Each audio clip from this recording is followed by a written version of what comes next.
Então,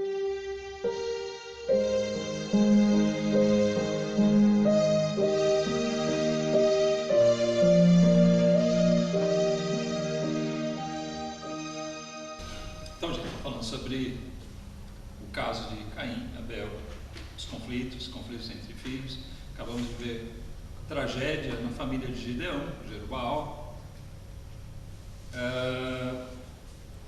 Mas é fato, irmãos, que os irmãos brigam, os irmãos têm conflitos, eles têm ciúme, eles têm sentimentos e interesses diferentes. É natural que as pessoas sejam diferentes. Caim e Abel serem pessoas diferentes. Não tem nenhum problema com isso. Assim como nós, entre os irmãos na igreja, somos diferentes. Temos ideias a respeito de algumas coisas, características diferentes. É normal dentro da casa. Quem tem mais de um filho percebe isso. As dificuldades que a gente tem de lidar com um filho, com o outro, são diferentes, porque um é diferente do outro. Não são talvez um pouquinho mais parecidos, né? Mas eu tenho 3 filhos e os 3 têm características bem diferentes, e a nossa atitude às vezes tem que ser diferenciada conforme a necessidade de cada um. A arte de ser pai, de ser mãe, reside nisso também. Mas nós temos que lidar com esse tipo de coisa. O ciúme, ele é consequência do pecado. Mas irmãos têm ciúme um do outro. Não é raro pais ouvirem aquela coisa: por que você gosta mais do meu irmão, né? Você gosta mais de A do que de mim, porque tudo é para ele, ou é o caçula, ou é o mais velho. Geralmente os irmãos do meio se sentem injustiçados, né? Porque eles acham que os mais velhos têm prioridades e o caçula é o queridinho.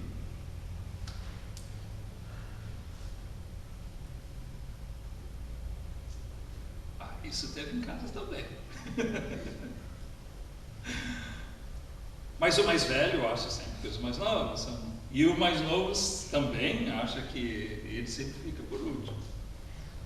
Bom, o fato é que cada um quer buscar os seus próprios interesses.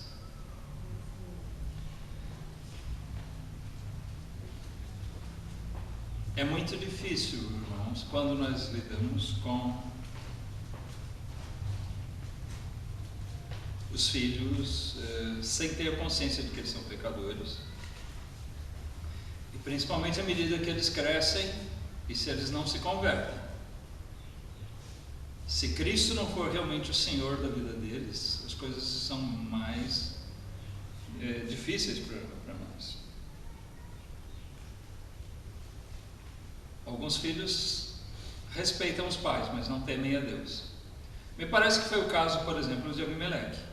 Ele não ousou tomar uma atitude antes que Gideão morresse. E eu conheço vários casos na vida real de filhos que se mantiveram mais ou menos dentro da linha até que seus pais morressem. E a partir dali, eles se sentiram livres para voar.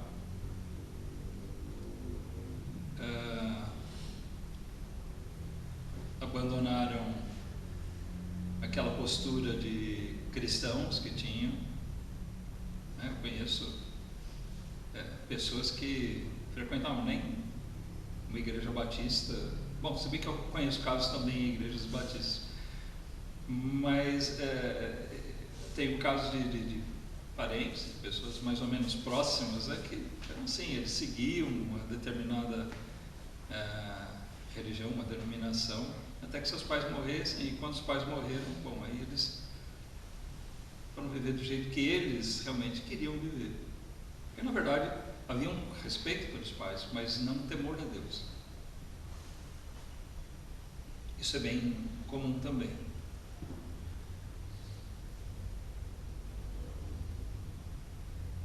Mas até entre filhos crentes, o pecado está presente.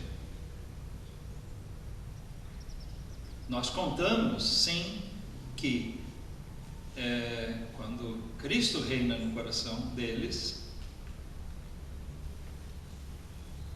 o pecado esteja sob domínio, sob controle. Amém? Então, eles vão ter ciúmes, eles vão ter problemas de ira, como qualquer pessoa pecadora normal tem. Vão ter sua dose de egoísmo, de egocentrismo. Vão ter. Mas é como nós vimos no caso de Caim e Abel. O pecado jaz à porta, sempre. Mas sobre ele deves dominar. O filho crente, nós contamos que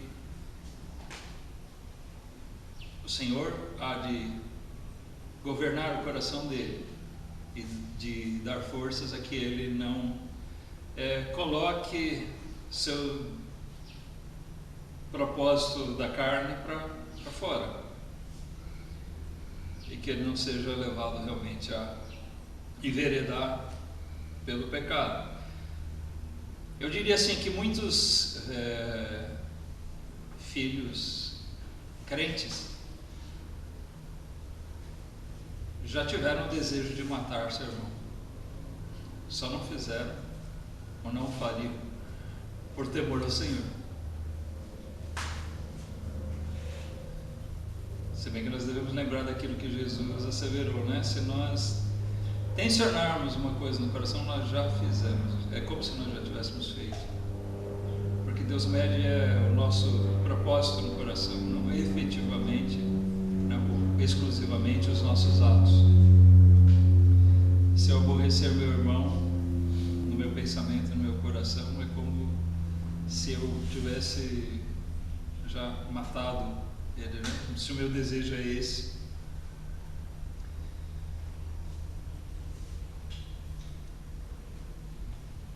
Vamos retornar à situação de Caim e Abel. Contra quem Caim se indignou? É a pergunta que eu faço para vocês. Isso vai levar a gente a raciocinar um pouquinho ainda sobre o que o pecado faz. Vamos raciocinar. Pode baixar a máscara e responder. Contra quem vocês acham que Caim, pelo menos em tese, deveria ter se indignado?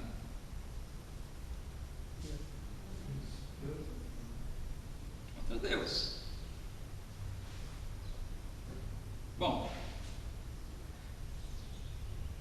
parece que ele não dava muito crédito a Deus mesmo, né? Mas é isso.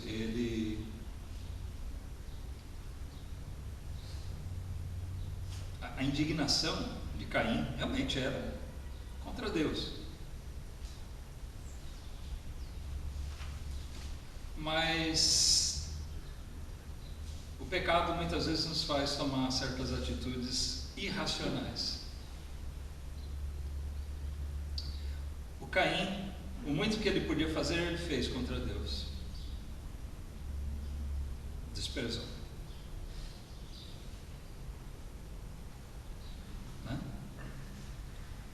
Mas Caim não podia matar Deus, se vingar. O Senhor não atentou para a minha oferta, então eu te mato. Não dá. Ele sabia que Deus era o Deus Todo-Poderoso, imortal, invisível. Não tinha como fazer isso. Talvez ele pudesse ter pensado em descarregar sua ira, sua indignação contra seus pais.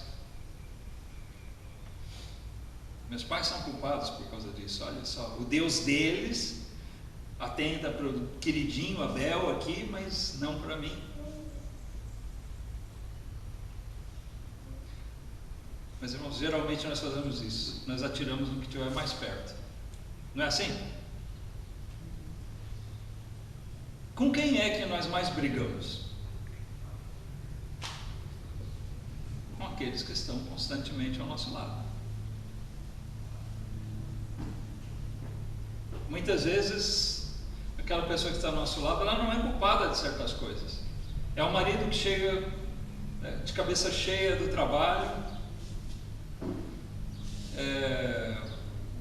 o cliente distratou ele, ou algum superior, algum chefe teve algum problema no trabalho, ele chega em casa e descarrega na esposa ou nos filhos.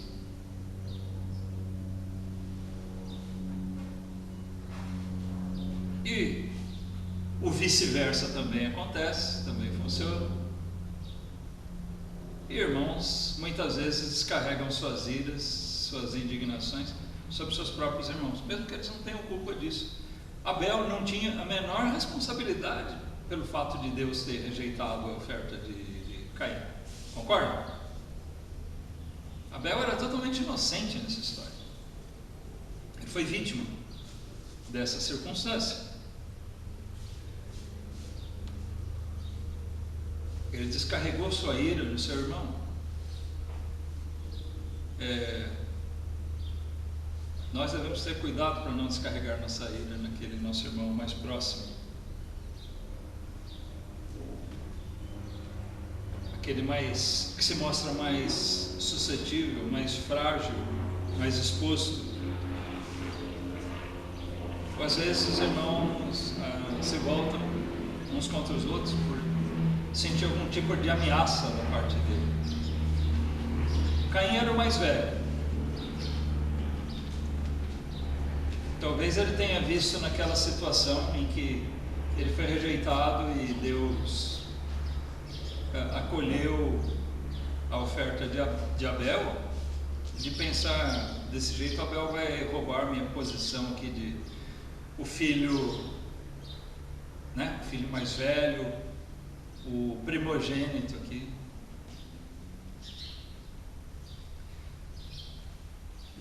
Não se trata só de vantagens,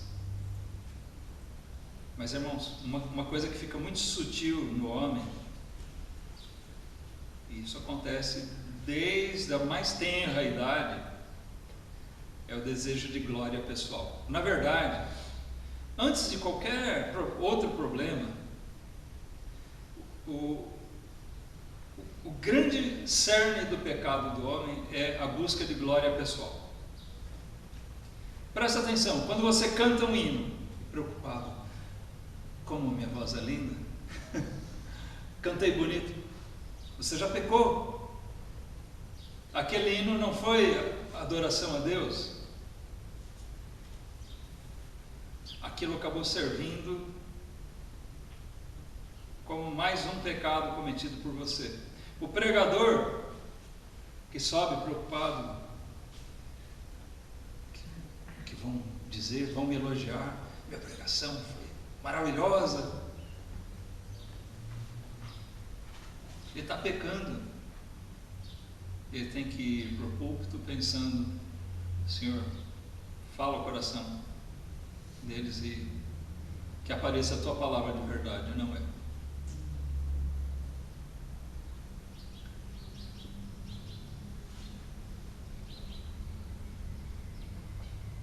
Caim estava preocupado com a sua posição, a sua, vamos dizer assim, a sua condição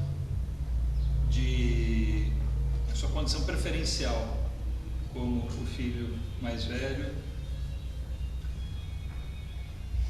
E ele se indignou. Deus não poderia ter rejeitado a oferta dele de maneira nenhuma. Como ele não podia fazer nada contra Deus, bom, então eu vou me voltar contra quem soa como uma ameaça para mim, e é o Abel.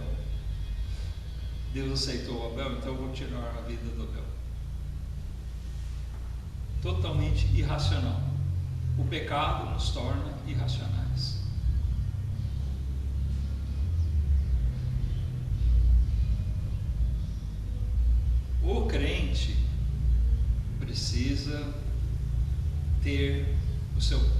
coração, seus pensamentos controlados pelo Espírito Santo. Amém? A palavra de Deus nos assegura que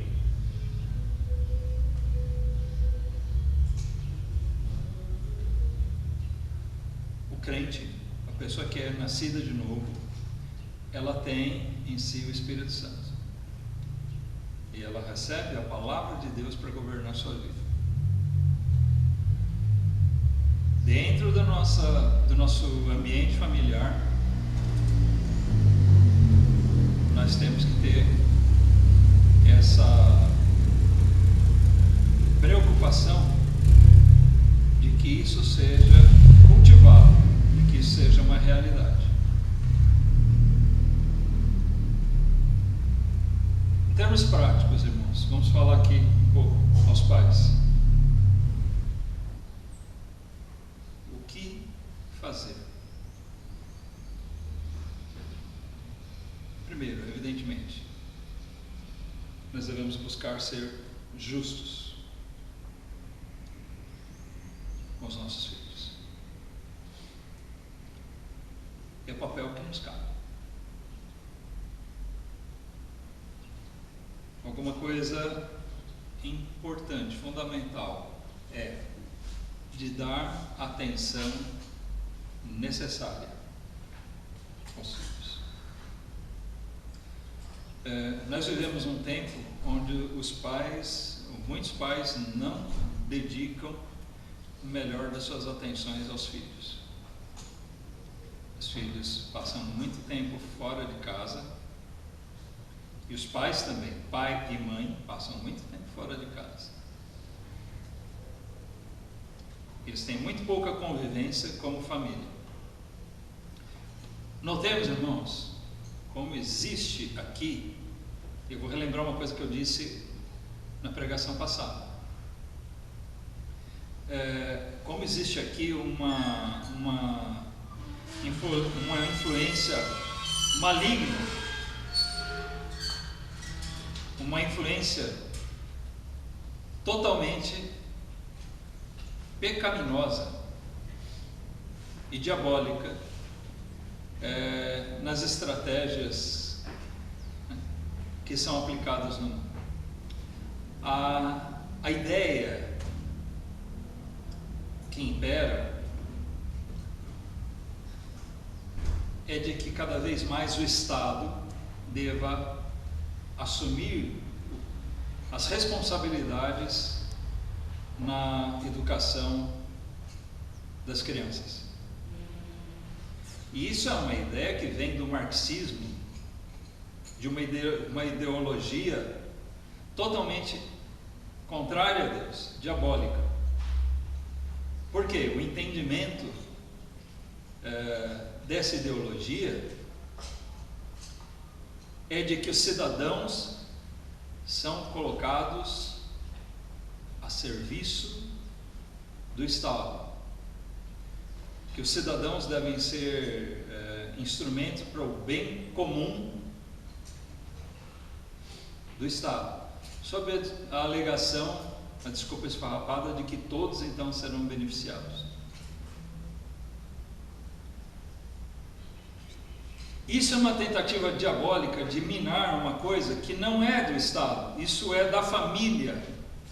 Eu disse então na pregação passada, uma das coisas que nós devemos atentar e procurar cultivar em casa, irmãos, é que marido e mulher não tenham cada um a sua própria bolsa. Eles fizeram sim uma só carne. Eles se casam para trabalhar juntos. A mulher é ajudadora, ela vai estar ao lado, é aquela ajudadora idônea do marido.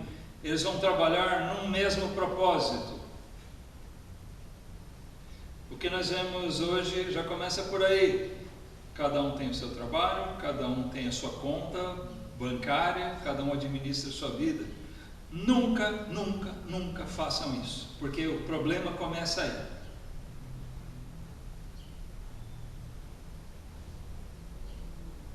Você se casa, vocês têm uma vida em comum.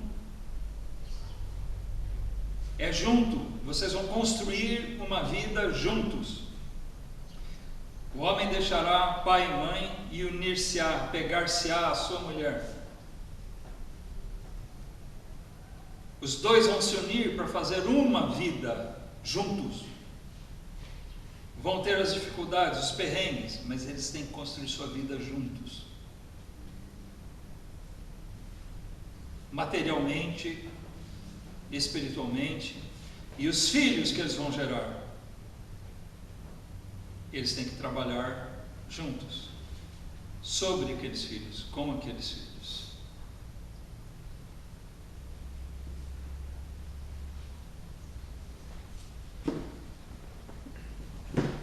Já perceberam? Quando o filho faz alguma coisa bacana, legal, o marido chega para os amigos e fala: você viu, o meu filho fez tal coisa. Mas quando o filho faz alguma coisa errada, ele aponta para a mulher e fala: olha o que teu filho está fazendo. Ah, quer dizer que quando deu problema é o teu filho, né? Nenhuma coisa nem outra. Quando ele fizer alguma coisa certa, é o nosso filho. E quando ele fizer alguma coisa errada, é o nosso filho. Amém? É isso? Os dois têm responsabilidade sobre aquilo. Por isso eu bato na tecla. Não é machismo, não. É biblicismo. Eu bato na tecla que o ideal é que a mulher não trabalhe fora. Ou se ela tiver que trabalhar fora, depois que tem os filhos principalmente, que ela trabalhe de alguma maneira que ela possa conciliar e ter condição de dar prioridade para o seu lar. Porque é essencial o trabalho da mãe. Vai ter que sair para ganhar o pão. Mas também sou contrário àqueles tipos de trabalho em que o marido passa muito tempo fora de casa. Isso não é bom, irmãos. Foi uma coisa que eu sempre almejei. Primeiro, nunca quis serviço que eu tivesse que trabalhar de domingo. Esporadicamente, você tem que trabalhar no final de semana é uma coisa. Mas por quê? Domingo é o dia do Senhor. Nunca quis que o meu trabalho roubasse o meu tempo de estar servindo a Deus na igreja. Mas também, nunca quis serviço que eu tivesse que ficar viajando. Eventualmente a gente precisa fazer alguma coisa. Tudo bem. Mas o marido, longos períodos ou constantemente fora de casa não é bom, nem para o casamento e nem para a criação dos filhos. Ele se torna ausente. Ah, mas minha mulher está cuidando. Algumas mulheres realmente cuidam e cuidam muito bem, mas a ausência do pai vai ser sentida, e a responsabilidade vai ser dele se alguma coisa der errado, porque ele é o cabeça do lar, ele é o responsável por aquilo. Vamos lembrar, Eva foi quem aceitou, tomou o fruto da árvore, mas Deus culpou. O pecado entrou no mundo por Adão. Ele era o responsável. Pode parecer que eu estou saindo do assunto? Não. A responsabilidade também com os filhos é, acima de tudo, do varão. Tem que estar sob supervisão dele, acompanhamento dele, ainda que a maior parte do trabalho seja desenvolvido pela mulher. O pai cristão não deve ser omisso, nem por um motivo nem por outro. Também não adianta estar o dia inteiro dentro de casa e não fazer nada. Tá certo? Estar ali com os filhos e não ser um banana. Ele tem que ser ativo na condução, na educação dos seus filhos. A família cristã não pode deixar esse papel para o Estado, para o governo, para a escola, para os professores comunistas, para os professores ímpios. Os pais têm que agir como cristãos e dar a verdadeira educação. Os filhos têm que ir para a escola para aprender português, matemática. Esperamos que a escola faça pelo menos isso, e nós devemos cobrar dela que faça. Mas educação quem dá somos nós. É dentro de casa.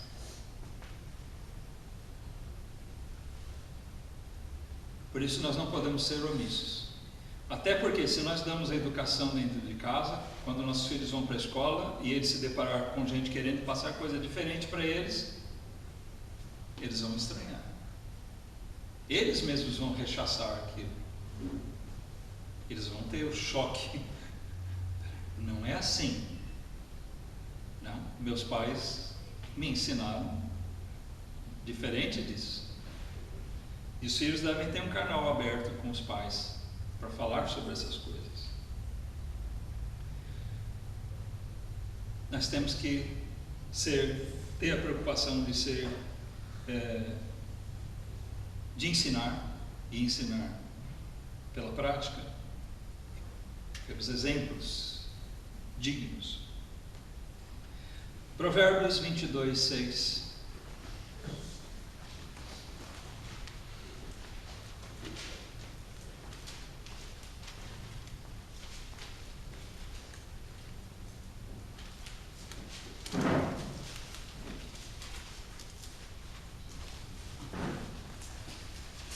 Vamos ver brevemente aqui alguns poucos versículos bem conhecidos.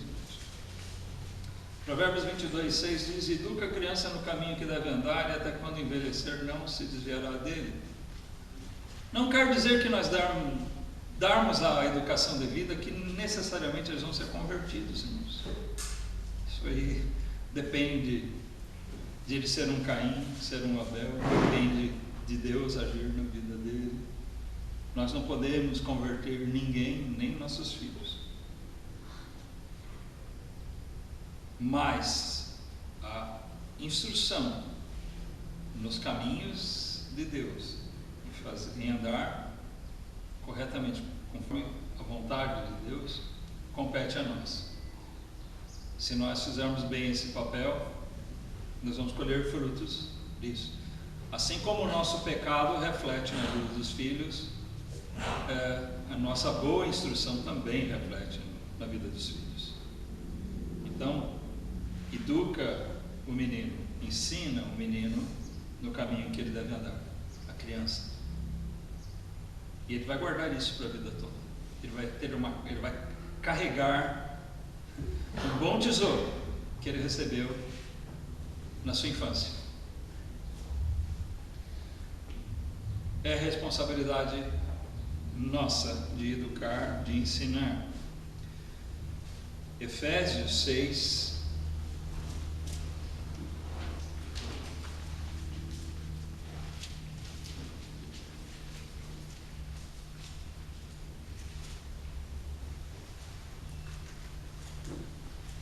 Efésios 6, 4. E vós, pais, não provoqueis a ira a vossos filhos. Olha o cuidado que deve ter aqui, né? De maneira alguma nós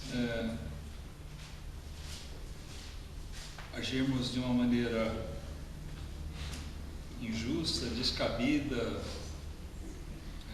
provocativa, irracional com os nossos filhos, de uma maneira que, ou mesmo violenta, de uma maneira que nós tragamos a ira deles. Mas sim, o que devemos fazer? Criai-os na doutrina, no ensino e admoestação do Senhor. É um trabalho constante com os filhos, de conduzir eles dentro do ensino da palavra de Deus. Em Colossenses 3, 21, também Paulo chama atenção sobre esse aspecto de provocar a ira, que ele diz: vós pais, não irriteis a vossos filhos, para que não percam o ânimo. É um trabalho de ensino, de educação que nós devemos ter para com os filhos, contínuo, mas com todo o cuidado para não provocarmos eles a ira, ou seja, precisa tomar cuidado para o tiro não sair pela culatra. Nós precisamos fazer um trabalho bem feito, amoroso, mas não mole, contínuo. Tem pais que se animam, não, agora eu vou investir no meu filho. Ele trabalha um aspecto na vida do filho, uma semana ele já começa a ver os efeitos e fala: olha, que legal, ele anima, mas ele abandona. O que acontece? O filho volta para trás. É trabalho contínuo. Cuidar de pessoas, seres vivos, tá? Eu comparo muito, e você pode ilustrar isso, a cuidar de um jardim. Você pode cultivar um jardim maravilhoso. Você aduba, prepara, aduba a terra, você limpa, você rega todo dia, você poda na época certa, você tem todo aquele trabalho, você tem um jardim lindo. Aí você se ausenta por uma semana. O que acontece? Você ficou cultivando aquele jardim anos. Uma semana que você abandona, você já vai ver os efeitos. Deixa um mês então. Talvez quando você volte, tem muita coisa lá que já é irreversível, você já perdeu. Trabalho no cuidado de uma igreja é semelhante. Os pastores, eles têm que ter um cuidado constante. E o trabalho do pai, da mãe, também, ele, sabe, é uma coisa que não tem férias. Você pode pausar outras coisas na sua vida, mas a educação dos filhos você não pode dar trégua. É constante, é um desafio. É prazeroso por um lado, mas trabalhoso por outro. Cuidado com a questão de se tornar em algum momento algum tipo de pais ausentes ou inconsequentes. Eu disse que eu sempre procurei algum trabalho que não tomasse nem o meu domingo e nem me fizesse estar longe de casa. Deus me abençoou de muitas maneiras que eu pude trabalhar sempre junto, próximo da minha família. E às vezes eu penso, se não tivesse sido assim.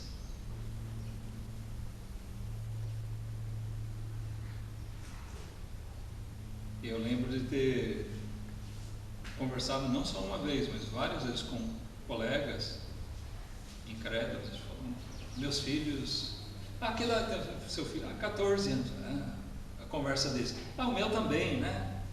Pô, tem 14, 16. Essa fase é terrível, né? Ninguém segura mais. O que é isso? O que é fazer aquilo? Não sei o quê. Eu fui obrigado a dizer: graças a Deus eu não tenho esse problema com os meus. Mas são pais ausentes e que perdem o controle dos filhos cedo. Os nossos filhos sempre estiveram ali, né? Nós tivemos um acompanhamento próximo deles. Isso não quer dizer que eles não sejam pecadores, que eles não tenham problemas, que nós não tenhamos tido dificuldades com eles, mas não da maneira que o mundo tem.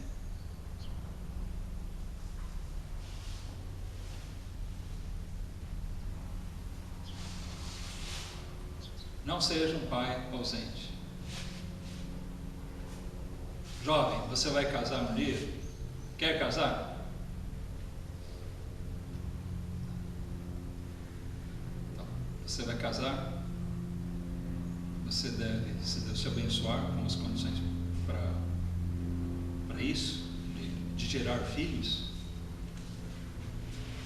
você deve constituir família. Ninguém pensa em casar. Não, eu quero casar, tem um pensamento moderno. Eu quero casar, mas não quero ter filhos. Aí tem o outro que, não, eu quero ter filho, mas não quero casar. São coisas incompatíveis. Você quer casar? Ah, mesmo que não seja de imediato, mas você quer constituir família. Tá? Você tem que casar pensando nisso. Eu vou constituir família.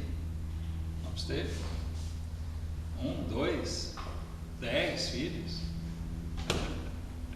Não sei, aí cada um, né? E conforme Deus conceder. Mas pense em ter filhos, mas não só pense em ter filhos, pense que você vai ter que criar eles na doutrina e administração do Senhor. Pense que você nunca deve se tornar um pai ou uma mãe ausente.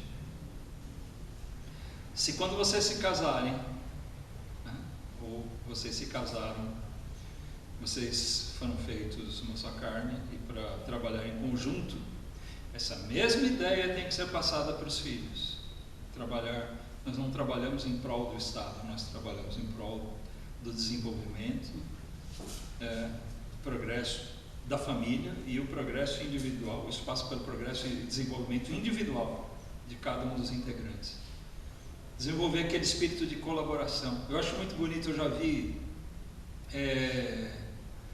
casos de irmãos que já estava mais, trabalhou, um irmão pagou a escola do outro, ajudou, né? Não porque era rico, não, mas porque eles preocuparam, ele podia estar guardando dinheiro para comprar o carro dele, fazer isso, ele ajudou, teve aquele espírito coletivo. Lógico que chega um momento, peraí, eu preciso cuidar agora, dirigir, me preparar para novos passos, tal. Mas é muito bacana, é bíblico que haja essa preocupação mútua dentro do lar. Mas, irmãos, para que os filhos tenham esse sentimento, nós, os pais, temos que passar essa mensagem para eles desde cedo. Pais que têm vidas à parte ensinam para os filhos: olha, cada um por si aqui, tá certo? Cada um se vire, cada um tem sua vida. Mas quando os filhos veem nos pais que eles têm uma vida única, e os pais incluem eles nisso, os filhos não são excluídos. Espera aí, aqui é um bem bolado, nós todos, tá? Nós estamos passando para eles a ideia de que a família é realmente aquela célula maravilhosa que Deus estabeleceu. E chega um momento em que os pais já não entesouram mais para si, ou seja, eles passam a trabalhar em prol dos filhos, a partir do momento que eles já estabeleceram aquele mínimo que eles precisam. E os filhos vão amar e cuidar dos seus pais, desses pais. Você já pensou, já imaginou tantos velhinhos que têm abandonados hoje? Largados nos asilos, largados pelas ruas. É triste isso. Cadê os filhos deles? Onde estão os filhos desses velhinhos? É uma pergunta que a gente tem que fazer, né? Mas tem uma segunda pergunta que nós devemos fazer: por que é que os filhos deles deram as costas a eles?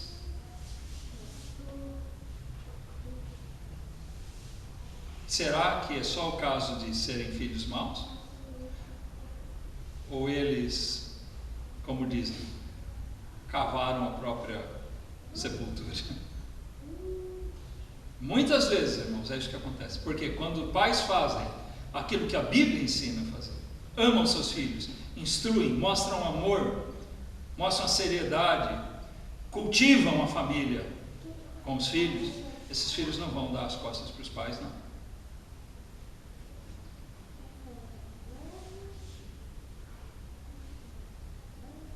As condições podem ser difíceis, Mas assim como foi difícil para um pai criar um filho, o filho também enxerga que por mais difícil que seja, ele não vai abandonar seu pai. Porque existe o verdadeiro amor, o espírito de família.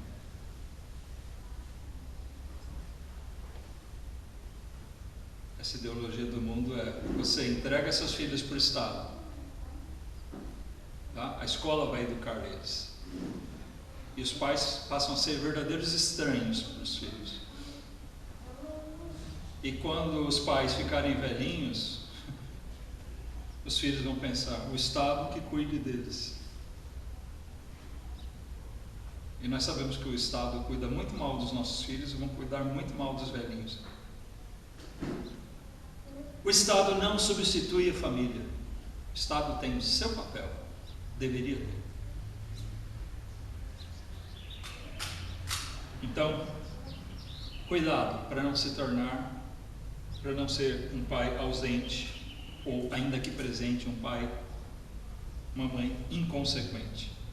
Ore por seus filhos. Ore por seus filhos. Porque tem coisas que nós não podemos fazer, mas Deus pode. Ore para que Deus dê a eles um coração maleável, que o Espírito Santo opere no coração deles e que Cristo venha reinar na vida deles mesmo. Promova a união e o espírito coletivo. Promova isso dentro do seu lar. Busque meios de mostrar e ensinar isso. Ainda que nós sejamos muito falhos em todas essas coisas. Eu digo por mim, eu sinto que eu não orei pelos meus filhos o tanto que eu deveria ter orado. Eu sinto que eu não promovi a união do espírito o tanto que eu deveria ter feito. Fizemos? Fizemos. Mas eu confesso que sinto que deixei a desejar. Graças à misericórdia de Deus, esse trabalho imperfeito que nós fizemos, Deus tem abençoado. Sinto que Deus tem abençoado. Mas poderíamos ter feito melhor, né?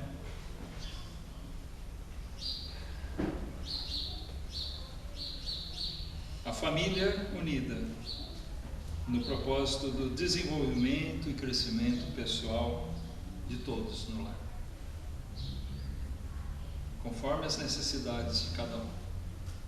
Não é só o crescimento e o desenvolvimento nos estudos. Hoje muitos pais se preocupam muito: meu filho tem que estudar, tem que fazer isso, tem que pagar a faculdade.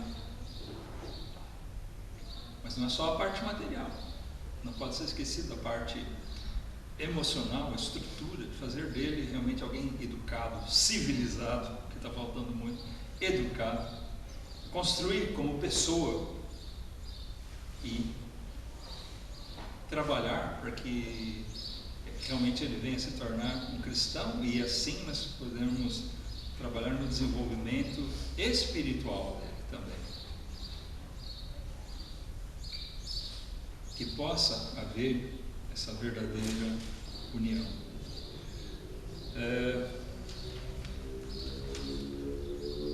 O Salmo 133,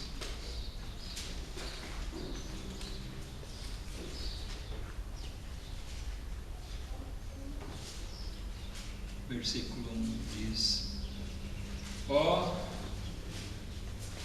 quão bom e quão suave é que os irmãos vivam em união. Tem 3 coisas aqui. Nós lemos esse versículo muitas vezes aplicando aos irmãos na igreja. Quão bom é, e é verdade, não é? Quão bom e suave, agradável é que os irmãos vivam em união. Os irmãos na igreja. Isso é muito gostoso, isso é muito bom. Amém? Mas nós devemos lembrar que quando esse salmo foi escrito, a igreja tipos de irmãos.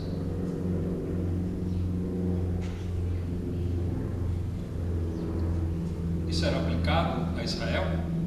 Sim. Irmãos, irmanados, filhos de Abraão. Isso é uma verdade aplicada a Israel também. Mas, irmãos, nenhuma dessas coisas suprime o fato dos irmãos diretos de família.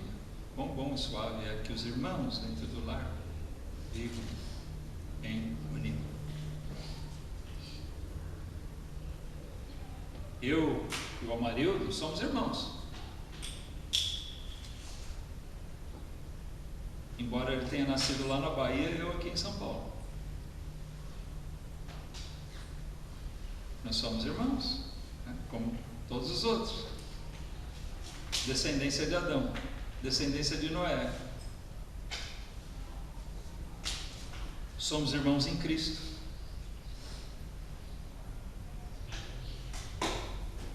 Mas tem aqueles irmãos que são filhos diretos do mesmo pai, criados dentro do mesmo lar. Então essa coisa não pode deixar de ser aplicada. Não podemos aplicar à igreja ou a Israel e esquecer dos filhos dentro da própria casa. Isso é agradável a Deus e é agradável aos pais. É bom que os filhos andem em união, mas isso depende de nós cooperarmos para isso também. Amém? Caim e Abel fizeram com que a família, o lar de Adão e Eva, não desfrutassem dessa bênção. Que tristeza é quando os irmãos se odeiam. Por outro lado, que bênção é quando os irmãos se amam. Meu irmão é um pecador.